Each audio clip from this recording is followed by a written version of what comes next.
محفل کے حوالے سے میں عرض کرتا ہوں، یاد رکھیے ہر چیز کی ایک تاریخ ہوتی ہے، اس کی ایک بنیاد ہوتی ہے۔ دینی مدارس کی جو تاریخ ہے وہ نہ تو دیوبند سے شروع ہے، نہ ہی صفا کے چبوترے سے شروع ہے۔ توجہ، دینی مدارس کی تاریخ جو سب سے پہلا دینی مدرسہ قائم ہوا اس کائنات میں، وہ دیوبند سے بھی پہلے، وہ صفا کے چبوترے سے بھی پہلے، وہ مسجد نبوی کے مدرسے سے بھی پہلے عرش الہی پہ قائم ہوا کہ وَعَلَّمَ آدَمَ الْأَسْمَاءَ كُلَّهَا، جس مدرسے کا محتمل اللہ تھا، جس کا متعلم حضرت آدم علیہ السلام تھا۔ تو سب سے پہلا مدرسہ تو وہی ہے جو عرش الہی پہ قائم ہوا۔ دنیا میں جتنے علوم و فنون ہیں، جتنے ان کے ادارے ہیں، اگر وحی کے علم سے نکل جائے بندہ تو ہر ادارے کی کوئی نہ کوئی دنیاوی تاریخ ہے۔ یہ دینی مدارس اور وحی کے علوم کے حامل دینی ادارے ایسے ادارے ہیں جن کی تاریخ کا دنیا سے کوئی تعلق نہیں، بلکہ ان کی ابتدا عرش الہی پہ قائم اللہ رب العزت کے اس مدرسے سے ہوئی، جس مدرسے کے سب سے پہلے طالب علم ہم سب کے باپ حضرت آدم علیہ السلام تھا۔ یہی وجہ ہے کہ اللہ رب العزت نے اس وحی کے حاملین کے بارے میں خود فرمایا کہ کل، اے پیغمبر میری امت کو بتائیے، هل يستوي الذين يعلمون والذين لا يعلمون، کیا کبھی عالم اور غیر عالم بھی برابر ہو سکتے ہیں؟ یہ استفہام انکاری ہے، تفسیر کی زبان میں اسے استفہام انکاری کہا جاتا ہے۔ مطلب یہ ہے کہ یہ تو ہو ہی نہیں سکتا کہ کوئی عالم دین ہو اور دوسرا غیر عالم دین ہو اور دونوں کا پلڑا اللہ کی دربار میں وزن برابر ہو جائے۔ اللہ رب العزت بتانا یہ چاہتے ہیں کہ محبوب میری امت کو بتائیے کہ ایسا ہو نہیں سکتا کہ عالم اور غیر عالم برابر ہو۔ اگر یہ بات کوئی عالم کہتا ہے تو ممکن ہے کوئی ناراض ہو جاتا، کوئی یہ کہتا کہ بھائی دیکھو اپنی تعریف کر رہے ہیں۔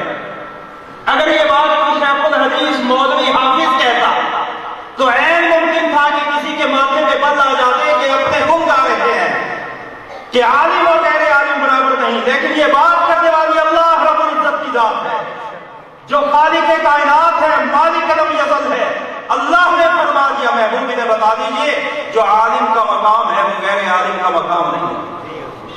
اور اللہ اور اللہ کے رسول نے علم دین کی اتنی بڑی قیمت لگائی ہے، آپ اندازہ کیجئے کہ اس سے زیادہ جو قیمت اللہ اور اللہ کے رسول نے علم دین کی لگائی ہے، اس سے زیادہ کائنات میں کسی چیز کی قیمت اور وقت ہے ہی نہیں۔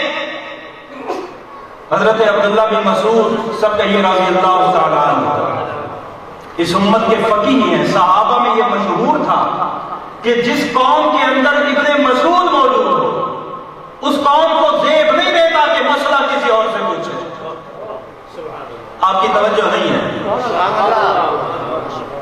اتنے بڑے عالم لیکن قد پست تھا، لمبا نہیں تھا، جسم لاغر اور کمزور تھا، شکل بھی درمیانی تھی، لیکن تھے عالم، حدیث کے عالم، قرآن کے عالم، حدیث سے مسائل کو مستنبط کرنے کے عالم۔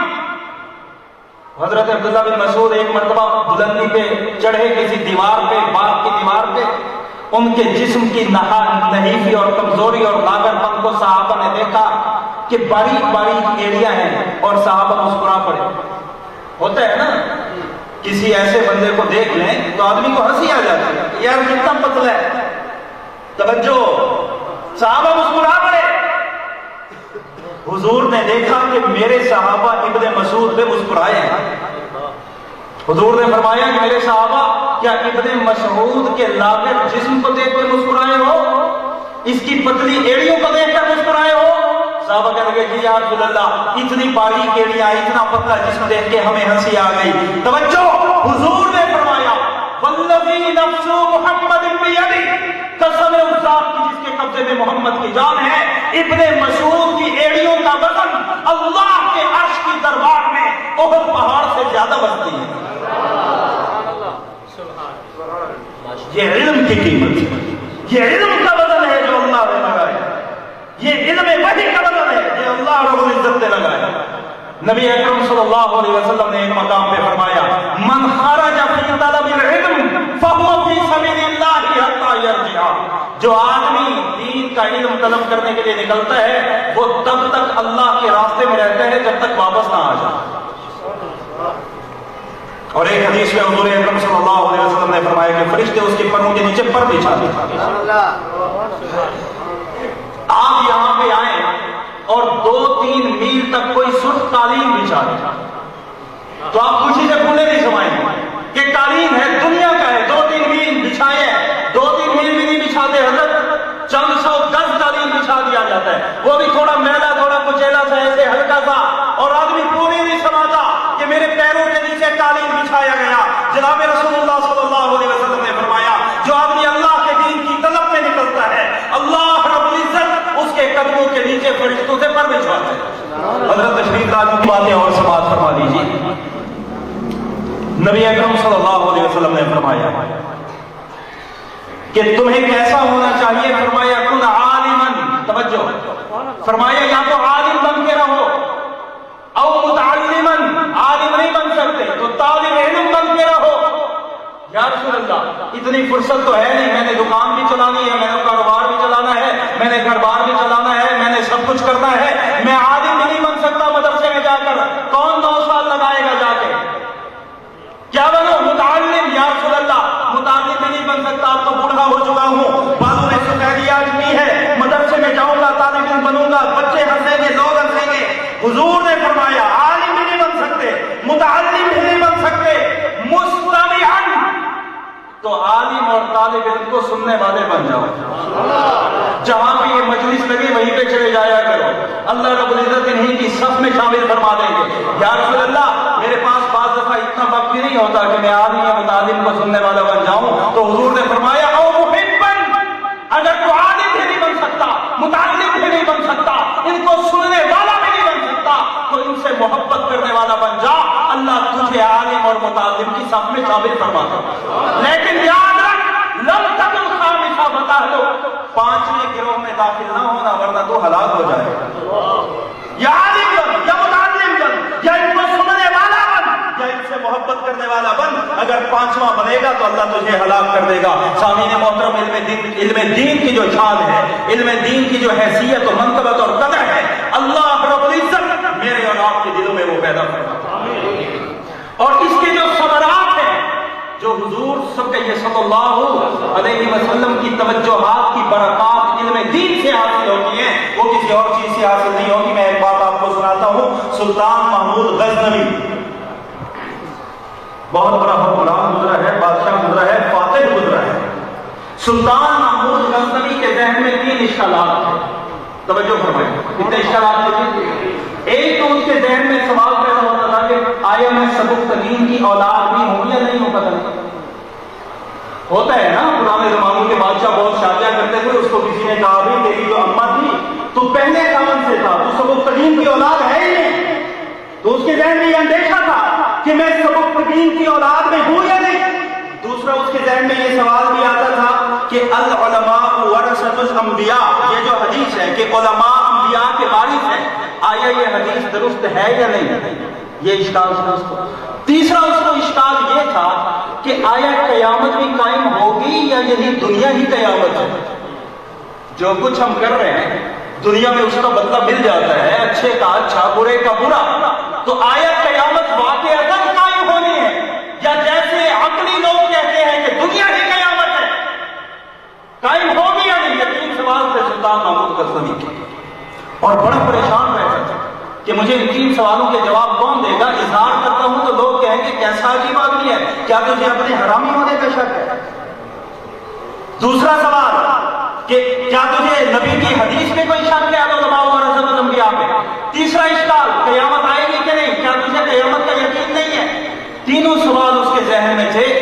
سلطان محمود غزنوی کی سواری جا رہی تھی، رات کا اندھیرا تھا، اس زمانے میں بادشاہوں کی سواریوں کے قریب مشعل بردار خادم ہوتے تھے جو مشعلیں لے کے چلتے تھے۔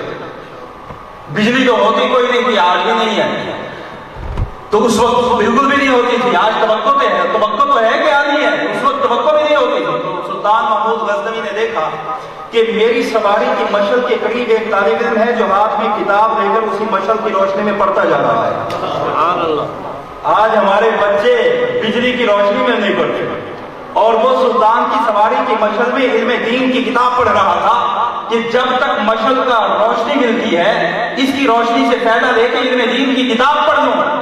سلطان محمود غزنوی نے اس دین کے طالب علم کا یہ جذبہ دیکھا تو اپنے مشعل بردار کے ہاتھوں سے ایک مشعل لی اور طالب علم کے حوالے کر دیا کہ تو پڑھ، یہ مشعل بھی تیری، اس کے اندر جو تیل ہے وہ بھی تیرا، تو اپنے گھر چلا جا، آرام سے پڑھ، علم دین حاصل کر. اب 3 سوال جو سلطان محمود غزنوی کے ذہن میں تھے وہ آپ کو یاد ہے. پہلا سوال کون سا تھا کہ میں سبکتگین کی اولاد ہوں یا؟ دوسرا سوال کیا تھا؟ العلماء ورثۃ الانبیاء حدیث واقعتاً صحیح ہے یا جس طرح رافضی کہتے ہیں کہ یہ حدیث من گھڑت ہے ایسی بات ہے؟ تیسرا سوال کیا تھا کہ کیا قیامت بھی آنی ہے یا؟ اللہ اکبر. جناب رسول اللہ سب کہیے بلند آواز سے کہیے بھائی. حضرت عباسی صاحب بیان نہیں فرمائیں گے اس سست مجمع سے، بلند آواز سے کہیے صلی اللہ علیہ. حضور فرمایا کرتے تھے انا افصح العرب اعطیت جوامع الکلم، میں پورے عرب میں سب سے زیادہ فصیح ہوں، اللہ نے مجھے جامع کلمات کی دولت عطا فرمائی ہے. کیا مطلب؟ حضور کے الفاظ تھوڑے ہوتے تھے، معنی بہت زیادہ ہوتے تھے. میری اور آپ کی طرح نہیں کہ کتنی دیر کی تمہید ہے اور پھر کتنے دیر کا بیان ہے، نہیں، تھوڑے کلمات جامع معنی. اب سلطان محمود غزنوی کے ذہن میں 3 سوالات. محمود غزنوی رات کو سویا، سونے میں نیند میں حضور کا دیدار نصیب ہو گیا. اللہ ایسی نیند پر ہزاروں بیداریوں کو قربان فرما دے جس نیند میں اللہ حضور کا دیدار عطا فرما دے. حضور کا دیدار ہوا. اب توجہ، حضور نے ایک جملہ فرمایا اور سلطان محمود غزنوی کے تینوں سوال حل. سبحان اللہ. ایک ہی جملہ تینوں اشکالات ختم کر دیے. فرمایا یبنا سبکتگین. پہلا سوال تھا نا کہ میں سبکتگین کی اولاد ہوں کہ نہیں، کہا اے سبکتگین کے فرزند، جو آج تو نے میرے علم کے وارث کی قدر کی ہے. دوسرا سوال، اللہ قیامت کے دن تجھے اس کا صبر عطا فرمائے. ایک ہی جملہ فرمایا، تینوں سوالات کے جوابات دے دیے. اور یہ کیوں دیے؟ نبی اکرم صلی اللہ علیہ وسلم نے قیمت لگائی ہے علم دین کی. تو علم دین کی بہت بڑی قیمت ہے. اپنے بچوں کو، اپنے نسلوں کو علم دین کے لیے وقف فرمائے. ایک بچہ ضرور مدرسے میں دیجیے، اور ایسا بچہ بھی نہیں جو سکول میں نہ چلتا ہو، جس کے نمبر کم آتے ہو وہ بچہ آپ مدرسے میں بھیج دیں کہ چلو یہ مولوی چاسی سے پڑھ بھی چاسی. مولویوں کو دو پڑھے گا بھی صحیح. اور وہ بچہ مدرسے میں دیجیے جس پہ آپ کو یقین ہو کہ میرے بچوں میں سب سے زیادہ ذہین یہی ہے، سب سے زیادہ فطین اور ذکی یہی ہے، وہی اللہ کے راستے میں دیجیے گا. میں یہ بات اکثر بتاتا نہیں، آج ہم میں مکرم چچا جان حضرت عباسی صاحب موجود ہیں، ان کو بھی سنا دیتا ہوں. حضرت تو اچھی طرح جانتے ہیں میں سکول میں جب پڑھتا تھا میری پہلی پوزیشن آتی تھی اسکول میں. والد صاحب نے میری انگلی پکڑی مدرسے داخل کرا دیا. اگلے ہائی اسکول میں جس میں میں نے جانا تھا وہاں کے اساتذہ آ گئے میرے والد صاحب کے پاس، اور میں اس مجلس میں موجود تھا. والد صاحب کے پاس ہے، والد صاحب کہنے لگے بھائی اس کو مولوی بنا کے ضائع کر دو گے، یہ بڑا ذہین بچہ ہے، اس کو انجینئر بناؤ تو بن جائے گا، سائنسدان بناؤ تو بھی بن جائے گا، اس کو مدرسے میں ضائع نہ کرو. بلکہ میرے دوسرے بھائیوں کا نام لیا کہ اسے مولوی بنا دو، اسے مولوی بنا دو، اسے نہ بناؤ، ہم اسے سکول لے کر جائیں گے. والد صاحب فرمانے لگے کہ تم یہ چاہتے ہو میں وہ بچہ دوں جس پہ مجھے بھروسہ نہیں. اور اللہ یہ فرماتا ہے لن تنالوا البر حتى تنفقوا مما تحبون. تم نیکی کے معیار کو پہنچ ہی نہیں سکتے جب تک میرے راستے میں وہ چیز نہ لے لو جو تمہیں سب سے زیادہ پسند ہے. تو اپنا وہ بچہ مدرسے میں بھیجیے گا جو ذہن کے اعتبار سے آپ کو سب سے زیادہ پسند ہو. وہ بچہ مدرسے بھیجیے. اور یاد رکھیے آج لوگ بینک بیلنس بناتے ہیں، آخری بات کر کے بات کو ختم کرتا ہوں. بینک بیلنس بناتے ہیں، جائیدادیں بناتے ہیں، دکان پہ دکان بناتے ہیں، کاروبار پہ کاروبار بناتے ہیں کہ کل کو ہماری نسلوں کو یہ نفع دے گا. کرتے ہیں کہ نہیں کرتے؟ میں آپ کو بتاؤں نسلوں کو کیا نفع دیتا ہے، قرآن سے بتاؤ نسلوں کو کیا چیز نفع دیتی ہے.